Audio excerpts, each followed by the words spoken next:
এয়া মই এনে এটি পৰ্যায়ত উপস্থিত আছোঁ। অতি ৰাইজৰ পৰিচিত এজন যুৱক, তেখেতে ২ নং শিলগাঁৱৰ নিবাসী। অতি সুন্দৰ তেখেতৰ যি কণ্ঠসুৰ আছিলে, সেই কণ্ঠসুৰ আজিও আছে, বৰ্তমানো আছে। সেয়েহে মই তেখেতৰ পৰা জানিব বিচাৰিম যে এয়া নবীন বৰা, কওকচোন, তোমাৰ যি পৰৱৰ্তী সময়ত যে তুমি কেছেট আছিলে, সেই কেছেটৰ বিষয়ে মই সুধিম বাৰু। কিবা এটা কওকচোন, কি ক'ব বিচাৰিছে? মই কেছেট কৰিছিলোঁ। হয় হয়। কেছেটবিলাকত অলৰেডি ছোৱালীজনে বেলেগ লৈছিলোঁ, সেই ছোৱালীজনী অকণমান বেয়া কৰিলে। বাকী আকৌ ষ্টেপ মই ভাল কৰিছিলোঁ। তাকেই এতিয়া এটাই কথা, আৰু ভাল কৰি যাম বুলি ভাবিছোঁ ৰাইজৰ আগত, হয় নাই বাৰু? তাকেই এতিয়া গান মই সুধিম। এই যে গান এটা ৰচিছিলি, হয়তো নিজে কি বগীবিল দলং হ'লে চাইকেল চলাই যাম, এটা আছিলে ন? সেইটো নিশ্চয় মই গাইছিলোঁ। বগীবিল দলং হ'লে চাইকেল চলাই যাম, সেইটো মই গাইছিলোঁ। জামিয়ালৈ পাম, বগীবিল দলং হ'লে চাইকেল চলাই যাম, সেইটো গাইছিলোঁ।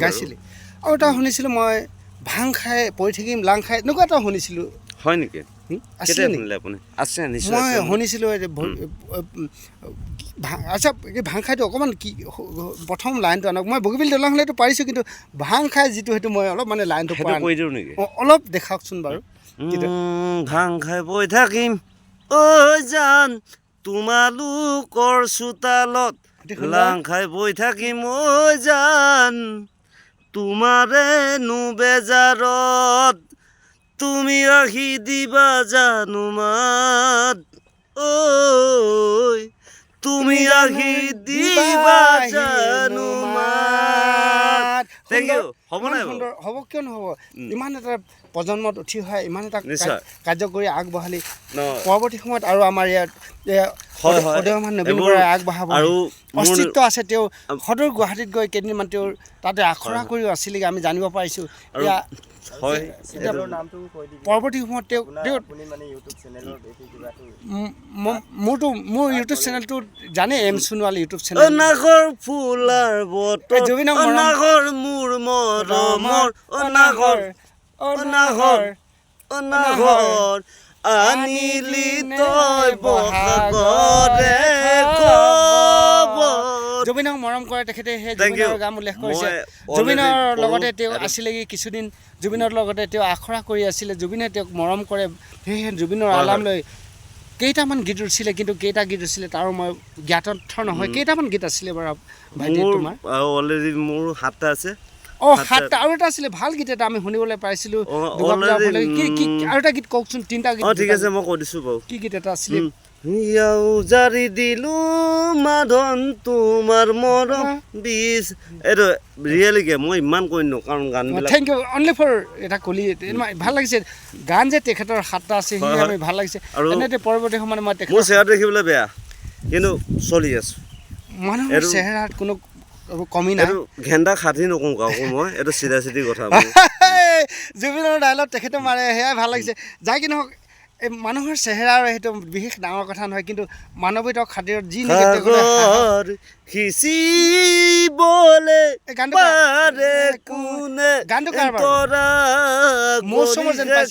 কৰিব পাৰে কোনে, এনে সুখ পাই কোনে কৰিব কি, জীয়ানৰ দুখৰ বুজা নুবুজে, এনেকুৱা সুখ দেখি নাযাবা পাহৰি, হাঁহিৰাৰত চকুলো নেদেখি। Thank you. এনে এটি শুদ্ধ আমি উৰুঙা পথাৰত এখন শুকা এখন পথাৰত আজি উপস্থিত আছোঁ। তেখেতক মই সাক্ষাৎকাৰ ল'ব, মই নিজে মাতি আনিলোঁ।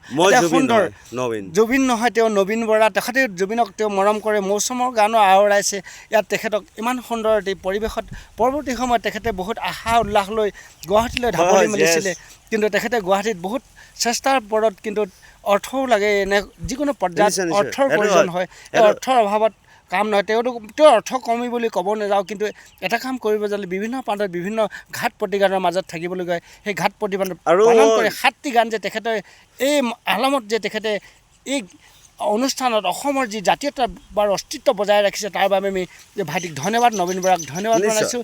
আমাৰ চিলাগাঁৱৰ নিৰ্বাহী, চিলাপথাৰ চিলাগাঁও ধেমাজি অসম, তেখেতে হয়তো পৰিচিত কিছুমানৰ, তেখেতে যে পৰৱৰ্তী সময়ত সুন্দৰ বিহু গীতৰ কেছেট ওলাইছিল, তেওঁৰ এতিয়া যি নেকি ছোৱালী তেখেতেও বিহু গীতৰ বহুত সুন্দৰ সুন্দৰ এতিয়া নৃত্য কৰে জানিব পাৰিছোঁ। তেখেতক আমি পৰৱৰ্তী সময়ত চিনাকি কৰি দিম। আৰু কিবা বিশেষ ক'ব নেকি, কওকচোন বাৰু। নহয়, মোৰ ক'বলগীয়া এইটো আছে, গানটো অলৰেডি মই গাঁৱেই হয় নাই বাৰু, হয় গান গাই গৈছোঁ আৰু মোৰ গান চলি গৈছে।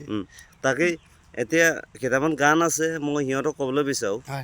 কোন দেখি আছে, কোনে কি কৰি আছে মই নাজানো, নাই কিন্তু সকলোৱে দেখিব লাগিবতো। কিন্তু গান কৰি আছোঁ, গান কৰিয়ে থাকিম।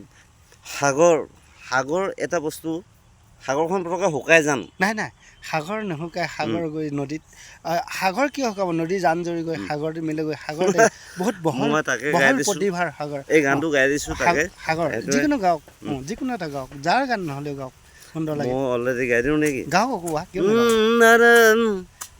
তুমি যেন মৰমৰে, তুমি যেন চেনেহৰে, তোমাকে নাপালে মই মৰিমে সঁচাকে। অ নাগৰ তোমাৰ বতৰ, অ নাগৰ মৰিবলে খবৰ। Thank you. হ'ব নাই বাৰু? সুন্দৰ হ'ব। নিজৰ এইটো গীত ন, নিজে নিশ্চয় বহুত সুন্দৰ। তেওঁ নিজেই গীত ৰচিছে। পৰৱৰ্তী সময়ত বিভিন্ন প্ৰান্তত তেওঁ গীত। মোৰ চেহেৰাটো বেয়া দেখিবলৈ, একো নাই। চেহেৰাৰ মানুহৰ কোনো কমি নাই অ', চেহেৰা সকলোৱে সমান, ডাঙৰ নাই। এইবিলাকে সিহঁতে গান শুনে কেনেকৈ, মই কৈ দিছোঁ এইবিলাক বুলি কৈছোঁ। এইটো গান সিহঁতে কেনেকৈ শুনে বাৰু?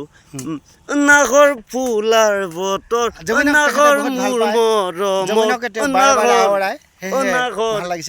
নাগৰ আনিলি তই বহাগৰে খবৰ।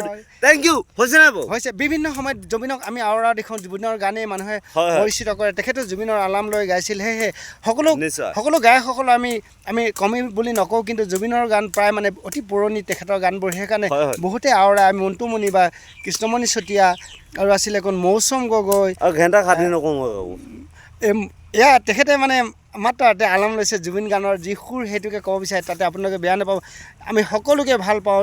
ধৰক আমাৰ কুসুম কৈলাশ আছে, সেই আমাৰ ইয়ালৈ আহিছিলে, চিলাপথাৰলৈ আহিছিলে, আহিছিলে আকাশ প্ৰীতম আহিছে। তেখেতৰ গানো সুন্দৰ লাগে, তেখেতৰ গানো সুন্দৰ লাগে। সকলোকে আমি ভাল পাওঁ, সেয়ে তেখেতেও ভাল পায়। সেইকাৰণে আপোনালোকক সকলোকে যিমান গায়ক আছে সকলো নাম আমি আওৰাব নোৱাৰোঁ, তথাপিও ধন্যবাদ। মোৰ এম সোণোৱাল ইউটিউব যোগেদি আপোনালোকক ধন্যবাদ জনাইছোঁ। এনে ভাইটি আপোনালোকৰ লগত জড়িত আছে, সেয়েহে মই জনাইছোঁ। আজি ডিম্পুৰাও আমাক বহুত সহায় কৰে, তেখেতকো আমি চেনেলৰ যোগেদি সহায় কৰিছোঁ। মই আছোঁ। ধন্যবাদ থাকিল সকলো। Thank U. অসমবাসীলৈ এই বহাগ বিহুৰ, অসমবাসীলৈ আমাৰ ধন্যবাদ আছে। এই লাষ্ট সময়ত সকলোৱে আহক, বিভিন্ন প্ৰান্ততে গীত নৃত্য কৰি মৰম চেনেহ বিলাই আজি সমাজৰ যি জাতীয় উৎসৱৰ বহাগৰ পৰম্পৰা, কলিকেতেকীৰ মাত, ঢোল পেপাৰ, গগনাৰ সুৰ আমাৰো শুনিবলৈ মন যায়। আপোনালোকে যিসকল গায়ক আহক, কিন্তু হয়তো এখন থলুৱা গাঁৱতো আপোনালোকৰ এটা পৰিৱেশ পাব, যিকোনো নহওক। সেয়েহে আপোনালোক সকলোকে ধন্যবাদ জনাই মৰম কেলৈ লাগে, তেওঁ গানতেই থাকে। মৰম কেলৈ লাগে তোমাক নাপালে, সুন্দৰ সুৰ মৰমতে পৰি মুইলং লাগে। Thank you. এয়া সুন্দৰ পৰিৱেশ আমি ইমানতে অন্ত পেলাইছোঁ। পৰৱৰ্তী সময়ত বিভিন্ন প্ৰান্তৰ পৰা অহা আমি আমন্ত্ৰণ কৰে না অতিথিবৃন্দত, লগতে গায়কসকলক ধন্যবাদ। অসমৰ যি পৰিস্থিতি বজাই লাগিছে, আজি ঢোলৰ মাতৰ, পেপাৰ গগনাৰ সুৰেৰে এনেটো উকা পথাৰত আপোনালোকক সাগৰ কেলৈ লাগে মৰম নহ'লে, তৰা নহ'লে, মৰম কেলৈ লাগে তোমাক নাপালে। পেটিকোটটো পিন্ধি থাকিবি দেই। অস্তিত্ব বজাই ৰাখিবলৈ তেওঁ সন্মান সহকাৰে কৈছে যেন মুগা মেখেলা চাদৰ আজিকালি আদৰ সন্মান নোহোৱাৰ বাবে তেখেতে এনে এটি গান উল্লেখ কৰিছে। সেইকাৰণে সকলোৱে মুগা মেখেলা পিন্ধক, আহক, যি অসমীয়া সমাজৰ যি সংস্কৃতিৰ যি পৰম্পৰা আছে বজাই ৰাখক। সেই পৰৱৰ্তী সময়ত আপোনাৰ পুনৰ আমাৰ নবীন বৰাৰ লগত সাক্ষাৎ কৰা আমি আজি বাই দিছোঁ। অল অসমত সুন্দৰভাৱে বহাগ বিহুটো পালন কৰি যাওক, তাৰ ধন্যবাদ থাকিল। নিশ্চয়। Thank you. ধন্যবাদ। নমস্কাৰ জনাইছোঁ পুনৰ। নমস্কাৰ। ধন্যবাদ।